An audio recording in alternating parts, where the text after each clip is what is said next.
Dari Cabang Kebaktian Bogor menyapa untuk kita semua selamat pagi dan shalom. Senang sekali bisa berjumpa kembali Bapak dan Ibu saudara-saudara dalam waktu teduh pagi. Edisi Selasa 26 April 2022. Mari kita siapkan bagian firman Tuhan Yesaya 5 ayat 8 sampai 17. Mari kita berdoa. Kami bersyukur kepadamu Tuhan Allah untuk kebaikan anugerah dan kasih-Mu.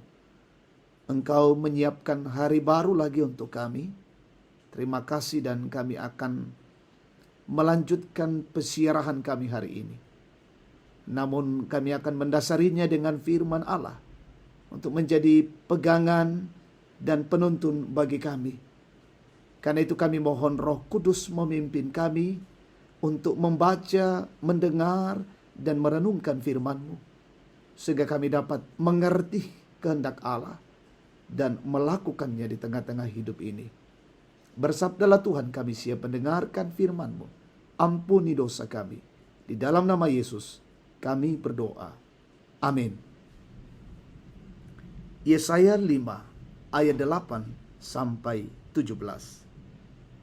Peringatan tentang pelbagai keburukan. Celakalah mereka yang menyerobot rumah demi rumah dan mencekau ladang demi ladang, sehingga tidak ada lagi tempat bagi orang lain, dan hanya kamu sendiri yang tinggal di dalam negeri. Di telingaku terdengar firman Tuhan semesta alam. Sesungguhnya banyak rumah akan menjadi sunyi sepi. Rumah-rumah yang besar dan yang baik tidak akan ada penghuninya. Sebab kebun anggur yang luasnya 10 hari membajak akan menghasilkan hanya 1 bat anggur, dan 1 homer benih akan menghasilkan hanya 1 eva gandum. Celakalah mereka yang bangun pagi-pagi dan terus mencari minuman keras dan duduk-duduk sampai malam hari, sedang badannya dihangatkan anggur. Kecapi dan gambus, rebana dan suling serta anggur terdapat dalam perjamuan-perjamuan mereka. Tetapi perbuatan Tuhan tidak dipandangnya, dan pekerjaan Tuhan tidak dilihatnya. Sebab itu umatku harus pergi ke dalam pembuangan, oleh sebab mereka tidak mengerti apa-apa. Orang-orang yang mulia akan mati kelaparan, dan kalayak ramai akan menderita kehausan. Sebab itu dunia orang mati akan membuka kerongkongannya lapang-lapang, dan akan mengangakkan mulutnya lebar-lebar dengan tiada terhingga, sehingga lenyap ke dalamnya segala kesemarakan dan keramaian Yerusalem, segala kegaduhannya dan orang-orang yang bersukaria di kota itu.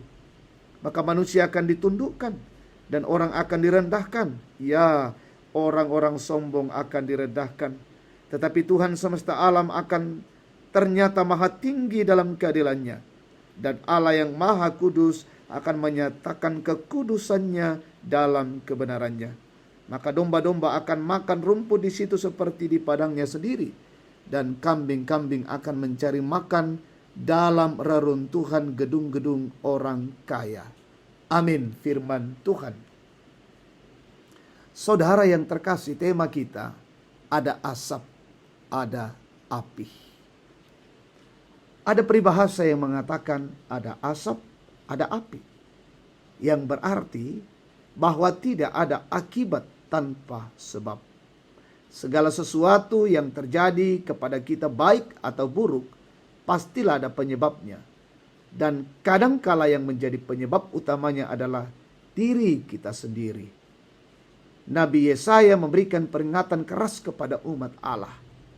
Ungkapan itu tampak pada penggunaan kata celakalah beberapa kali untuk mengingatkan umat Allah yang hidup dalam dosa. Jika mereka tidak mendengar peringatan keras itu, maka hukum Allah menanti.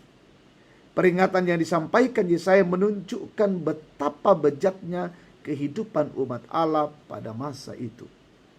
Para pemimpin hidup demi kepentingan diri sendiri. Mereka sering berpesta pora yang disertai kemabukan dan jauh dari kepedulian terhadap sesama. Apa yang mereka lakukan hanya untuk kepentingan dan kenikmatan diri sendiri. Mereka tidak memandang penting menjaga kekudusan diri dan kekudusan Tuhan. Hal inilah yang membuat mereka dihukum.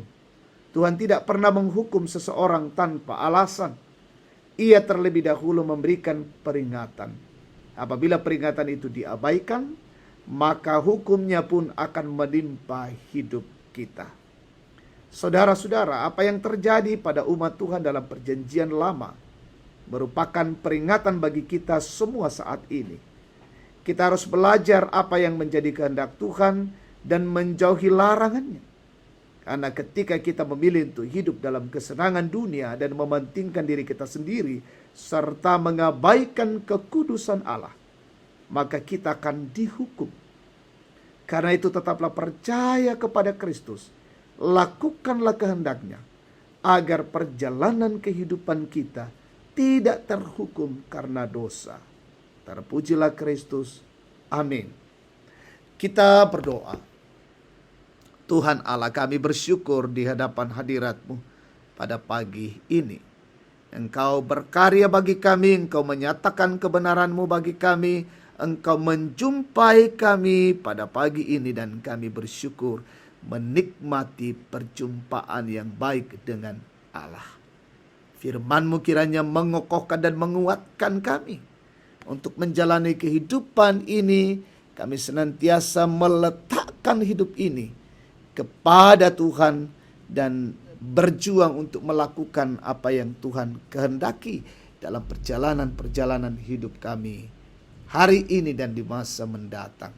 Kiranya Roh Kudus memelihara dan menuntun kami.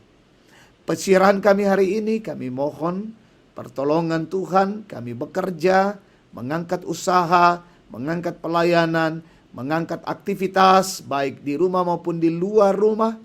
Kiranya Tuhan menolong kami. Berkati saudara-saudara kami mencari pekerjaan, Tuhan tunjukkan. Sementara dalam perjuangan pendidikan, Tuhan berkati. Yang sakit sembuhkan, yang berduka hiburkan, yang bergumul topang, yang berulang tahun, yang menikmati keberhasilan, sempurnakan syukur mereka. Dan kami berdoa orang tua kami selalu disehatkan dan dikuatkan. Kami mendoakan pemerintah, bangsa dan negara ini. Kami mendoakan pemimpin-pemimpin kami dianugerahi hikmat dan mengayomi kami dengan baik. Hidup hari ini kami jalani dalam tuntunan pemeliharaan kasih-Mu. Ini doa syukur kami Bapa, di dalam nama Yesus kami berdoa. Amin. Demikian waktu teduh pagi. Tuhan memberkati kita hari ini. Shalom.